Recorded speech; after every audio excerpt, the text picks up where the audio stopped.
Hi guys, Brynner at BWS TT. Today's video is brought to you from the comfort of my van. I've already been sat in here for 3 hours on my drive up to Newcastle. I've pulled over for a break, and as I pulled into the petrol station, it reminded me that I had promised to do a video on E10 and the TT and whether it's going to be suitable. So that is this video. No production value, no nothing. I'm literally just shooting it, uploading it and carrying on with my day. So what is E10? Now, to answer that, we look at what E5 is, and E5 is what we currently have at the UK pumps. What it means is that up to 5% of the content of that fuel is ethanol. So it's not 100% petrol, you've got up to 5% bio-petrol, if you like. So ethanol isn't as calorific as petrol, so it doesn't have as much energy, but it doesn't emit all the CO2 that petrol does. So there's a marginal hit on performance, marginal hit on economy, but there is a good impact on reducing CO2. So E10 is simply going to be a higher concentration of that ethanol, so up to 10%. Now, this is something they've been planning for a while, because vehicles manufactured after 2011 have been built with E10 in mind as the go-to fuel. So compatibility wise, anything 2011 onwards shouldn't have an issue at all. The TT doesn't have an issue with it either. If we go on the government website and we can type in, Audi TT, there's only a handful of Audi vehicles they're saying are actually affected by E10. So E10 is absolutely fine for us to use in the TT. But all it is fine. It's not good for the car.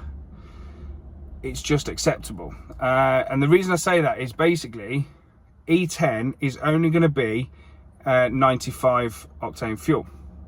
And the UK, we've got 95, we've got 96, 97, 98, 99. I mean, Tesco is 99, Shell's 98, I think, at the minute. That's what we need to be running on. We need to be running on the 98, the 99.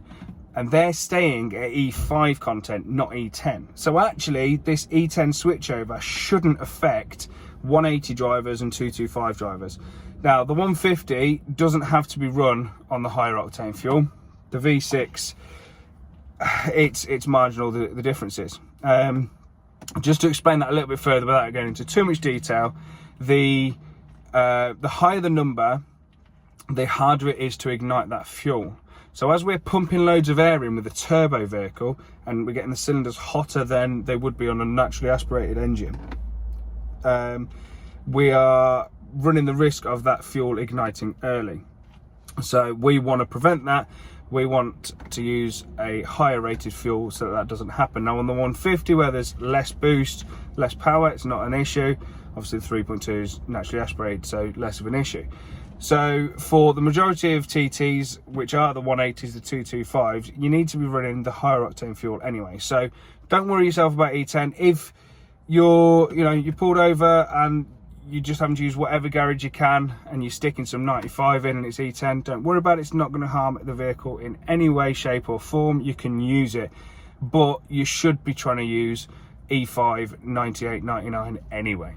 Okay, so I hope that's helped. Hope that's cleared things up for you. Don't worry about the E10, it's not an issue, but yeah, use the higher octane where you can anyway. So if that has been useful, hit like, hit subscribe, and I will see you in the next video. Cheers guys.